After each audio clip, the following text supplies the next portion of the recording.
Michael Jackson 150 साल जीना चाहता था। किसी के साथ हाथ मिलाने से पहले दस्ताने पहनता था, लोगों के बीच में जाने से पहले मुंह पर मास्क लगाता था।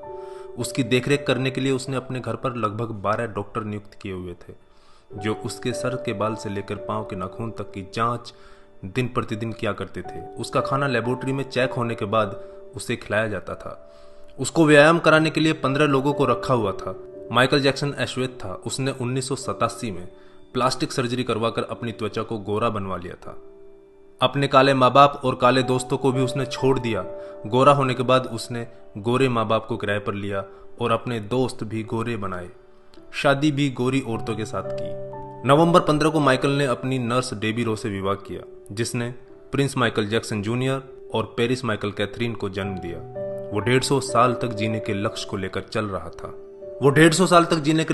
चल रहा था। हमेशा ऑक्सीजन वाले बेड पर सोता था। उसने अपने लिए अंगदान करने वाले डोनर भी तैयार कर रखे थे, जिन्हें वह खर्चा देता था ताकि समय आने पर उसे किडनी, फेफड़े, आंखें, किसी भी शरीर के अंग की जरूरत पड़े तो वह उनको आकर दे दें। उसको लगता था कि पैसे और अपने रसूख की बदौलत मौत को भी चकमा दे सकता है, लेकिन वह गलत साबित हुआ।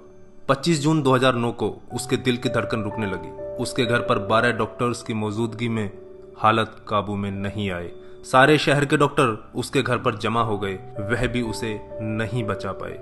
उसने 25 साल तक बिना डॉक्टर से पूछे कुछ नहीं खाया था।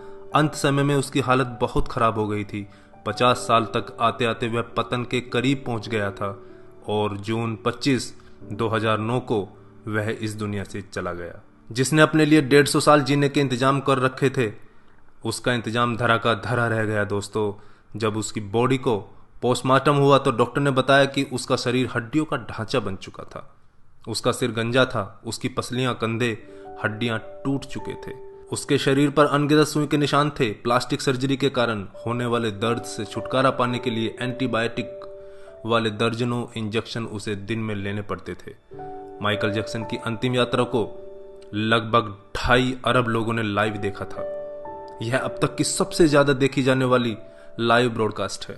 माइकल जैक्सन की मृत्यु के दिन यानी 25 जून 2009 को 3:15 पर विकिपीडिया, ट्विटर और इंस्टा मैसेंजर सभी क्रैश हो गए थे। उसकी मौत की खबर का पता चलते ही गूगल पर 8 लाख लोगों ने माइकल जैक्सन को सर्च किया।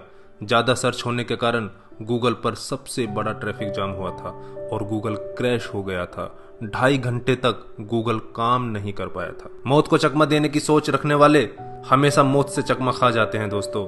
कुल मिलाकर सार यही है कि बनावटी दुनिया के बनावटी लोग कुदरती मौत की बजाय बनावटी मौत ही मरते हैं। क्यों करते हो गुरूर अपने 4 दिन के ठाठ पर? मुट्ठी भी खाली रहेगी जब पहुंचोगे घाट पर। क्या हम builders, interior designers, caterers, decorators के लिए कमा रहे हैं दोस्तों? हम बड़े बड़े कीमती मकानों और बेहद खर्चीली शादियों से किसे इंप्रेस करना चाहते हैं? क्या आपको याद है कि 2 दिन पहले किसी की शादी में आपने क्या खाया था? जीवन के प्रारंभिक वर्षों में क्यों हम पशुओं की तरह काम करते रहते हैं और काम में जुटे रहते हैं? कितनी पीढ़ियों के खान पान और लालन पालन की व्यवस्था हम करना चाहते हैं? हम में से अधिकांश लोगों के 2 बच्चे हैं, बहुत का तो सिर्फ एक ही बच्चा है। हमारी जरूरत कितनी है और हम कितना पाना चाहते हैं, इसके बारे में जरा सोचिए। क्या हमारी अगली पीढ़ी कमाने में सक्षम नहीं है जो हम उनके लिए ज्यादा से ज्यादा सेविंग कर देना चाहते हैं? क्या हम सप्ताह में 1.5 दिन अपने मित्रों, अपने परिवार और अपने लिए स्पेयर नहीं कर सकते? क्या आप अपनी मासिक आय का 5% अपने आनंद के लिए, अपनी खुशी के लिए खर्च करते हैं? सामान्यतः जवाब नहीं में ही होता है। हम कमाने के साथ साथ आनंद भी क्यों नहीं प्राप्त कर सकते दोस्तों?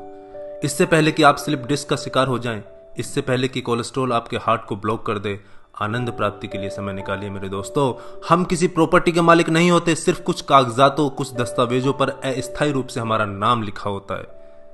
अगर भगवान ऊपर है तो वो हमें देखकर हंसता होगा। वो सोचता होगा कि हम कैसी कैसी बातें करते हैं जब हम कहते हैं कि मैं इस जमीन के टुकड़े का मालिक हूं। किसी के भी बारे में उसके शानदार कपड़े और बढ़िया कार देखकर राय कायम मत कीजिए। हमारे महान गणित और विज्ञान के शिक्षक स्कूटर पर ही आया जाया करते थे। धनवान होना गलत बात नहीं है, लेकिन सिर्फ धनवान होना गलत है। आइए जिंदगी को पकड़ें इससे पहले कि जिंदगी हमको पकड़ ले। एक दिन हम सब जुदा हो जाएंगे, तब अपनी बातें, अपने सपने हम बहुत मिस करेंगे। दिन, महीने, साल गुजर जाएंगे, शायद कभी कोई संपर्क नहीं रहेगा। एक रोज हमारी बहुत पुरानी तस्वीर देखकर हमारे बच्चे हमसे पूछेंगे कि तस्वीर में ये दूसरे लोग कौन हैं। तब हम मुस्कुराकर अपने अदरस आंसुओं के साथ बड़े फक्र से कहेंगे, ये वो लोग हैं जिनके साथ मैंने अपने जीवन के बेहतरीन दिन गुजारे थे। मेरे दोस्तों, जीना सीखिए। धन्यवाद। जय हिंद।